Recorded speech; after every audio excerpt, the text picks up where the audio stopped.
સુરતના સચિન પાલીગામમાં 3 બાળકીઓના મોત મામલે ચોક્કસ કારણ જાણવા મથામણ શરૂ થઈ છે। આરોગ્ય વિભાગ દ્વારા આજે ગંદકીની જગ્યાએ સાફ સફાઈ હાથ ધરવામાં આવી છે, જ્યારે પોલીસ પણ તપાસ હાથ ધરી રહી છે।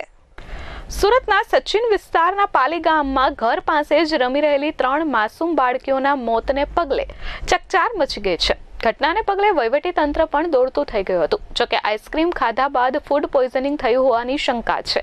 3 પૈકી 2 કિશોરીઓએ આઈસ્ક્રીમનું સેવન કર્યું હતું, જેને પગલે હાલના તબક્કે 2નું ફૂડ પોઈઝન અને ધુમાડાના કારણે ગુંગળામણ થતા 3 બાળકીઓના મોત નીપજ્યા હોવાની પ્રાથમિક આશંકા વ્યક્ત કરવામાં આવી રહી છે।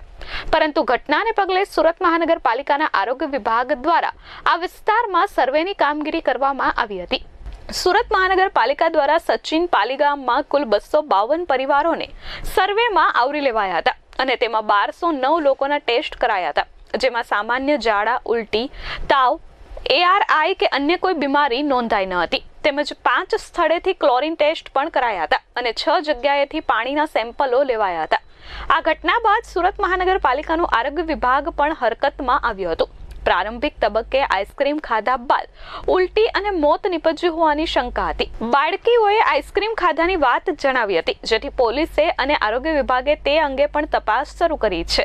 આ વિસ્તારમાં આઈસ્ક્રીમ વેચતા 12 જેટલા સ્થળેથી નમૂના પણ લેવાયા હતા। શું આઈસ્ક્રીમમાં નકામી ગુણવત્તાવાળો ઘટકો હતા અથવા તેને સાચવવાના માર્ગમાં કમી રહી? આરોગ્ય વિભાગની એક ટીમ તાત્કાલિક ઘટના સ્થળે પહોંચી પરિવારજનોની પ્રાથમિક પૂછપરછ પણ કરી હતી। Bureau report S24 news Surat.